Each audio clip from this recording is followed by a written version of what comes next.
ኢዮብ ባሪያዬ ኢዮብ ብሎ ይደጋገመበት እግዚአብሔር ምን ያህል እንደተደሰተ ለምን እውነተኝነት እግዚአብሔር ያስደስተዋል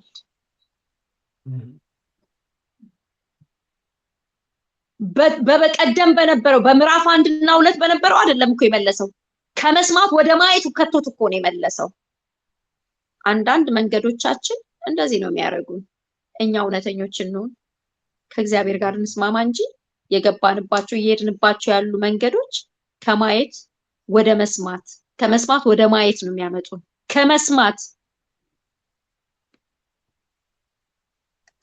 በህይወቴ ስላየሁት ነው ስለዚህ ምንድነው የሚላችሁ ተበሳጭቻለሁ ለምን ያ ዋናው ጥፋታችሁ ምንድነው ነው የሚለው ስለኔ ስለ እግዚአብሔር ቅን ነገር አልተናገራችሁም የተወደዳችሁ ስለ ሶስቱ አገልግሎቶች ምንድነው ያልነው ያለ ዕውቀት በሆነ መንፈስ አይደል ከእግዚአብሔር ሳይካፈሉ ነው አይደል ያልነው እግዚአብሔር ዓለም ውስጥ የሌለውን ነው የተናገሩት ስለ እግዚአብሔር ቅን ነገር አለመናገር እንዴ የጠቀሱትን ጥቅሶች ትዘላችኋል በጣም እኮ ነው ሲያወሩ የነበረው ቃሉን እኮ ነበር ሲያወጡ የነበረው ግን እግዚአብሔር የለበትም እግዚአብሔር ከዚህ ጉድ ይጠብቀን እየጠቀሱ ከመጉደል አሜን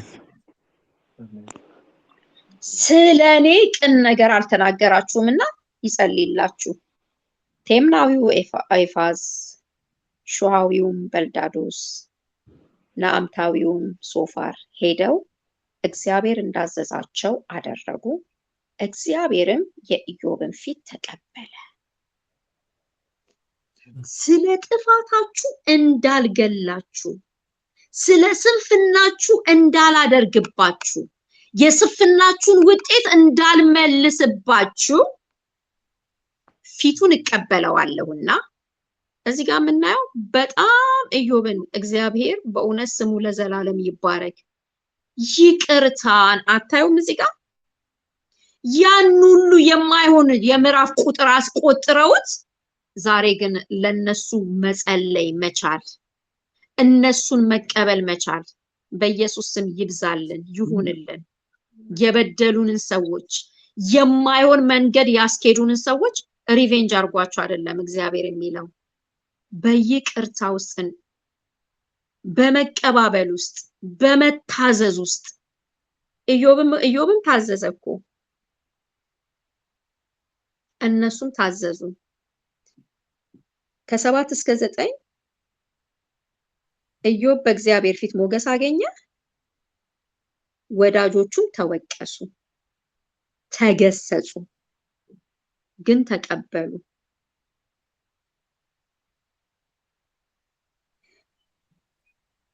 ሶስቱ ሰዎች የሃይማኖትን ንግግር የጣፈጠ የሚመስልን ንግግር ነበር የሚናገሩት ለካ የሃይማኖትን ንግግር እየተናገሩ ሰውን ማጥፋት አለ ወደ ሲኦል መንዳት አለ ወደ ሞት መንዳት አለ ከእግዚአብሔር መለያየት አለ ሃይማኖተኝነትን እግዚአብሔር ከኛ ላይ ያንሳ ኢየሱስ የመጣው ሃይማኖትን ለመገልበጥ ነው ታውቃላችሁ አይደል የብርሃን ስርዓትን ሲያከብሩ በመካከላቸው ሄድና እኔ የዓለም ብርሃን ነኝ ይላቸዋል ባገኘው አጋጣሚ ነበር የሚያፈርሰው ዮሐንስ ወንጌል ስትመለከቱ እሱን ነበር የሚያፈርሰው ዝረጃጅም ነገር አድርገው ሲመጡ በመጡበት ሐሳብ ብርሃን ሲል በቃ እኔ የዓለም ብርሃን ነኝ ስለመታጠብ ስለ ውሃ ሲያወራ እኔ ውሃ ነኝ ወደኔ የሚመጣ አይጠማም ይላቸዋል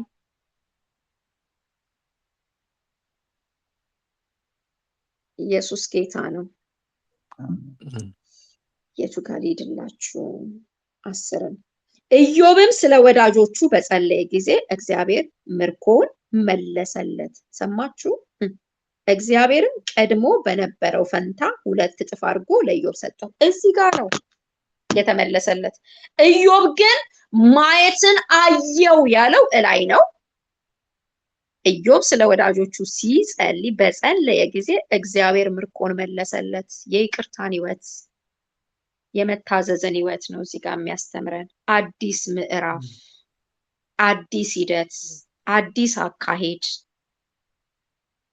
42:10 ላይ በጣም አቅም ይፈልጋል። ያን ሁሉ ምዕራፍ ያስቆጠሩትን ሰዎች እግዚአብሔርን ያጠፉበት አንደበቱን ሁለንተናውን ያቆሸሹበትን ለመጸለይ ታዘዘ። እግዚአብሔር እንዲህ አይነት ልብ ይስጠን። ወደ ታች ልሂድላችሁና ቁጥር 11 ላይ ይታያችኋል። ወንድሞችና እህቶች ቀድሞም ያውቁት የነበሩ ሁሉ ወደ እርሱ መጡ፣ በቤቱም ከእርሱ ጋር እንጀራ በሉ፣ ስለ እርሱም አዘኑለት። እግዚአብሔርም ካመጣበት ክፋት ነገር ሁሉ አጽናኑት። እያንዳንዳቸው ብርና ወርቅ ቀለበትን ሰጡት። ኢዮብ 19 ለምትጽፉ ሰዎች ኢዮብ 19:13 ላይ እርቀውኛል፣ ወዳጆቼ ርቀዋል፣ ቤተሰቦቼ ከኔ ጠፍተዋል ከሆነብኝ ነገር የተነሳ ብሎ ምሬት የሚያቀርብበት የነበረ እውነት ነው። ሄደው ነበረ፣ ርቀው ነበረ፣ አይገናኙትም ነበረ። አሁን ግን ይሄ ሆነ። ምንድነው ያልተመለሰው? እነዚህ ሶስት ወዳጆቹ ተመለሱለት።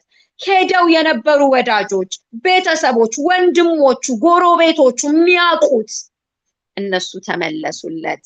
ኢየሱስ ጌታ ነው። ዝም ብሎ አልተጻፈልንም። እግዚአብሔርም ከፊተኛው ይልቅ የኋለኛውን ለኢዮብ ባርኮት ግመሎችን ምናምኖችን እናንተ እንትን በሏቸው። ከዛ ስለ ልጆቹ ሲያወራ በጣም የሚገርም ልጆች መለሰለት። 7 ወንዶችን 3 ሴቶችን መለሰለት። 15 ላይ ሂዱልኝ። የተገረምኩበት እንደ ኢዮብ ሴቶች ልጆች ያሉ የተዋቡ ሴቶች በአገሩ ሁሉ አልተገኙም። አባታቸውም ከወንድሞቻቸው ጋር ርስት ሰጣቸው። አይገርማችሁም? በመጀመሪያው ማንነቱ ሊሰጣቸውም ላይሰጣቸውም ይችላል። ምንም አልተጻፈም። እዚህ ላይ ግን ሰው በተቀየረ ማንነት ሲመላለስ ሕግ ይሻርለታል። ታውቃላችሁ? እግዚአብሔር ሕግ ያስገለብጥለታል። ያለ ሕግ የሆነን ነገር ያደርግለታል። ለሴት ልጆቹ ከወንዶቹ ልጆች ጋር ርስትን ሰጣቸው። ከዚህም በኋላ 140 ዓመት ኖረ። ልጆቹን እና የልጅ ልጆቹን እስከ 4 ትውልድ ድረስ አየ። ኢዮብ ሸምግሎ እድሜም ጠግቦ ሞተ። ጌታ ኢየሱስ ስሙ ለዘላለም ይባረክ። አሜን።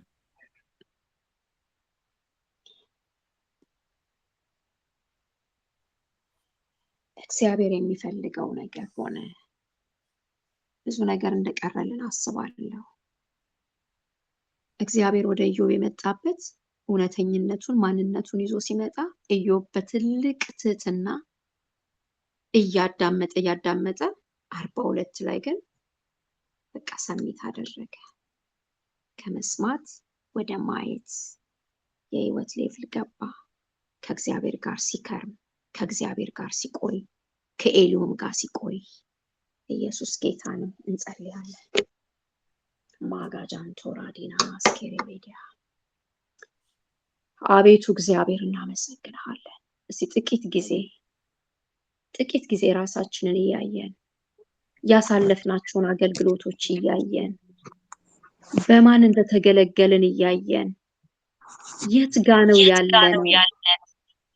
ሰማይ የሚያውቀው ነው ወይ? እግዚአብሔር ማጋስ ቴራባሽ አዶላባሴን ታራላባዲያ መንፈስ ቅዱስ የሚያገለግልበት ዓለም ውስጥ ነው ያለነው። መንፈስ ቅዱስ የሚንቀሳቀስበት ዓለም ውስጥ ነው ያለነው። በእውነት በክርስቶስ ኢየሱስ የመስቀል ስራ የትንሳኤ ጉልበት ውስጥ ነው ያለነው። በአብቀኝ በተሰወርንበት በዚያ የህይወት ሌቭል ነው ያለነው። ሰዎችን የምናገለግለው እንደዛ ነው። እግዚአብሔርን አይታችሁት ከሆነ ኤሊሁምንም አይታችሁት ከሆነ ስለ ኢዮብ ኃጢአት አይደለም የሚያወሩት። በፍጹም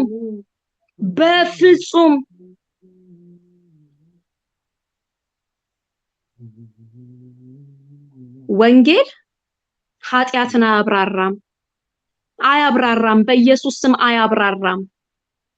ወንጌል ደህንነትን ያብራራል። ኃጢአተኞች ይሸነፋሉ። ኃጢአትን አታብራሩ፣ ድካምን አታብራሩ፣ አናብራራ። ስንጸልይም በጸሎታችንም ስፍራ በስብከታችንም ስፍራ አናብራራ። ምን እንደሚል ታውቃላችሁ? ኃጢአተኞች ይወዱት ነበረ፣ ቀራጮች ይወዱት ነበር ይላል። አላነበባችሁ? ወንጌል ላይ ኢየሱስ ክርስቶስን ቀራጮች ይወዱት ነበረ። ለምንድን ነው የሚወዱት? እና ፈሪሳውያን ይጠይቃሉ። ቀራጮች ይወዱታል፣ ኃጢአተኞች መምህራችሁን ይወዱታል፣ እነሱን አይወዷቸውም። ለምን? ኃጢአትን ነው እየመዘዙ የሚያወጡት። ወንጌል ኃጢአትን አይደለም የሚያወጣው። ወንጌል የምስራች ነው። የወደቁትን ነው የሚያነሳው። ሌዊው አለፈው፣ ካህኑ አለፈው። እሩሩ ሳምራዊው ግን ከተቀመጠበት አህያ ወረደ። ፋሻ አለው ታውቃላችሁ? ቁስል ላይ የሚፈስ ዘይት አለው። በኢየሱስ ስም የፈሪሳውያን አገልግሎትን ከኛ ላይ ይንቀለው። እጃቸውን ሳይታጠቡ በሉ። ኢየሱስ ክርስቶስን እኮ ጠይቆት ነው። ልብላ ከማዕድ ልካፈል ሲል ብላ። እጅ ስላለመታጠብ እናብራራለን። በኢየሱስ ክርስቶስም ከእግዚአብሔር ልጅ ከክርስቶስ ኢየሱስ ያልተካፈልነው አስተሳሰብና አስተምሮ በኢየሱስ ስም ከኛ ላይ የተነሳ ይሁን። እጁን ሳይታጠብ በላ። ምን አላቸው ኢየሱስ ክርስቶስ? ሂድና ታጠብ አላለውም። እናንተ ውጫችሁን አሳምራችሁ ውስጣችሁ እያለ ነው የነገራቸው። ጉባኤን ስናገለግል በመስቀል የተሰራለትን ስራ እናውራለት። የወደቀ ይነሳል። ካህኑና ሌዊው ቢጠየቅ ለምንድን ነው ያለፋችሁት ቢባል እንዴ ከኢየሩሳሌም ማን ውረድ አለው? ከኢየሩሳሌም ሲወርድ እኮ ነው የተደበደበው ነው የሚሉት አይደል? ይውረድ። እኔና እናንተ ጋር ግን ፋሻ አይታጣ፣ ዘይት አይታጣ። ኤሊዮምና እግዚአብሔር ወደ ኢዮብ ሲመጡ ዘይትና ፋሻ ይዘው ነው የመጡት። እግዚአብሔርን ነው ያስረዱት፣ ማንነቱን ነው ያስረዱት። አልወቀሱትም፣ አልፎት አልሄዱም። ጸሎታችን ይዘገንነዋል እግዚአብሔር። አንዳንዱንማ የማቃጠር ያህል ነው የምንጸልየው። በኢየሱስ ክርስቶስ ስም ከኛ ላይ ይለይ። እነ ሶፋር የመቷቸውን እነ በልዳዶስ ያደቀቋቸውን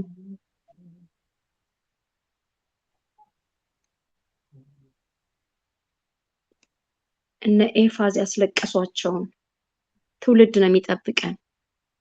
የዘመኗ ቤተክርስቲያን ውስጥ የተሰገሰጉት እንደዚህ አይነት ሰዎች ናቸው። በመንፈስ የሚያገለግሉ ሰዎችን ይፈልጋሉ። እግዚአብሔር መጣ። ወደ ኤፋዝ ነው የመጣው፣ ወደ ዋናው። ትዝ ይላችኋል? ካንተ ጋር ቢነጋገር ትቀየመዋለህ ብሎ የጀመረ ሰውዬ ነው አይደል? ኤፋዝ ማለት 7 ቀን ከሱ ጋር ተቀምጠው ነው የተወለደበትን ቀን እንዲረግሙት ያደረጉት። 7 እኮ ፍጹምነት ነው። 7 ሙሉነት ነው። 7 የእግዚአብሔር እረፍት ነው። የእግዚአብሔር እረፍት ያልገባ ሰው የሚያገለግለው አገልግሎት በጌታ በኢየሱስ ስም ከኛ ላይ የተነሳ ይሁን። አሜን። 7 ቀን የእግዚአብሔር ቀን ነው። 7 ቀን ተቀመጡ። የተወለደበትን ቀን እንዲረግም አደረጉ። እሱ ብቻ አልበቃም። ካንተ ጋር ቢያወራ ትቀየመዋለህ ብሎ የሚጀምር ንግግር ከመንፈስ ያልተካፈለ ስለ እግዚአብሔር ቅንነት ስለኔ ቅን አላወሩም ነው የሚለው። የእግዚአብሔር ቅንነት ልጁን ኢየሱስ ክርስቶስን ነው የሰጠው። ፍቅርን እንስበክ። የተወደድንበትን ነገር እንስበክ። ከኢየሩሳሌም ወደ ኢያሪኮ ሲወርድ ነው የተደበደበው። አዎ በጣም ብዙ ልጆች ተደብድበዋል። ብዙ አገልጋዮች ተደብድበዋል። ወድቀዋል፣ ቆስለዋል። ለምን ተደበደባችሁ? ለምን ወረደ አንበል። ዘይት እናርግ፣ ፋሻ ይኑረን። እኛ በተቀመጥንበት ጸጋ እናስቀምጣቸው። ከኢየሱስ የተማርነውን ብቻ እናድርግ። እግዚአብሔር ሆይ በኢየሱስ ስም እናመሰግናለን። ዛሬን ቃል በዚህ አየር ላይ ነግረህን እግዚአብሔር ሆይ አጫውተህን አውርተህን ባጥንታችንና በስጋችን በመንፈሳችን ላይ ገብቶ አንድ የሆነ መዳን ልታመጣ ነው። አንድ የሆነ መዳን ልታረግ ነው። በትውልድ ላይ አንተ ብቻ ልትሳል ነው። አንተ ብቻ ልትብራራ ነው። አንተ ብቻ ልትወራ ነው። ፍቅር ሊወራ ነው። የኢየሱስ ክርስቶስ ከሰማይ ለቆ መምጣት፣ ከአብ ወጥቶ መምጣት፣ ወደ አብ ደግሞ እንዴት እንደሄደ ሊወራ ነው። ትውልድ አይኑ ሊበራ ነው፣ ሊጽናና ነው፣ ለክርስቶስ ቀን ሊዘጋጅ ነው። ለዚህ መክረህናል እግዚአብሔር፣ እናመሰግንሃለን። እናመሰግንሃለን አባት ሆይ። ከጨለማ የሆነ ከዚህ በኋላ በእኛ ዘመን አይሰበክም። ከዲያብሎስ የሆነ አይሰበክም። እግዚአብሔር የዘላለም አባት ሆይ ለኢዮብ የደረስክለት እግዚአብሔር ኤሊሁምን ልካ አንተ የመጣ እኛን ላከን። እኔን ላከኝ፣ እህቶቼን ላክ፣ ወንድሞቼን ላክ። ኢየሱስ ይመጣ ዘንድ ያስፈልጋልና አፍጥኑ እንደሚል ምጽአትን ለማፍጠን እግዚአብሔር ሆይ በዚህ ያለነውን ላክ። ይሄን ቃል የሰሙትን ላክ ጌታ ሆይ። ስለ ዱር እንስሳ ለማብራራት አይደለም፣ በዱር እንስሳ ውስጥ ያለውን ጥንካሬና ያለውን ዝለት፣ ያለውን ጠማምነት፣ ያለውን ጽድቅ፣ ያለውን ክፋት፣ ያለውን ደግነት ስታወራን እነሱ ውስጥ ሆነን ራሳችንን እንድናይ ነው። ስለ እንስሳ ለማብራራት ዓላማ የለህም። አንተ ለሰው እኮ ነው የመጣኸው። አንተ ግን ምን እንደሆንክ እኛን ደግሞ እንዴት እንደወደድከን እንዴት እንደምታስጠጋን ልታሳየን ነው። እግዚአብሔር ሆይ እናመሰግንሃለን፣ እናከብርሃለን። አባ ዛሬ የሰማነው ቃል በኢየሱስ ክርስቶስ ስም ኢዮብን ከዛኛው ምዕራፍ ወደዚህኛው ምዕራፍ እንደከተተው ዛሬ በዚህ ቃል እውነት በጌታ በኢየሱስ ክርስቶስ ስም የዘመኗ ቤተክርስቲያን ከመስማት ወደ ማየት ዓለም ውስጥ እንድንገባ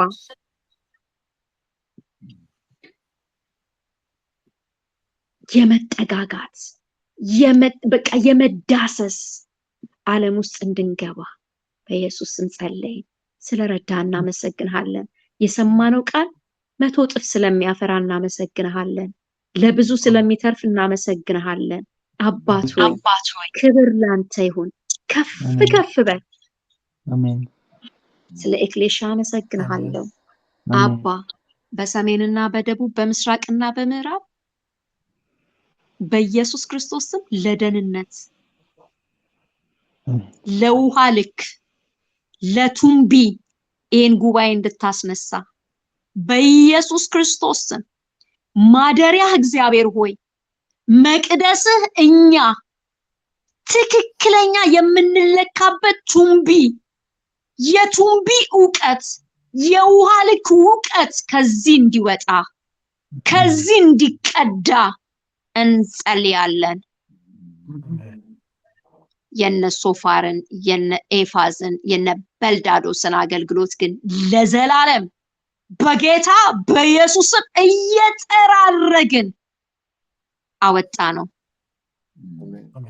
እርገጣቸው እንዳለ የቁጣን ፈሳሽ አፍስስ እንዳለ ትዕቢተኞችን ሰውራቸው ደብቃቸው እንዳይገለጡ እንዳለ በኢየሱስ ስም በጥበብና በእውቀት መንፈስ እንዲህ ያለ ሂደት ይሁንልን። ስለ ሁሉ ተመስገን።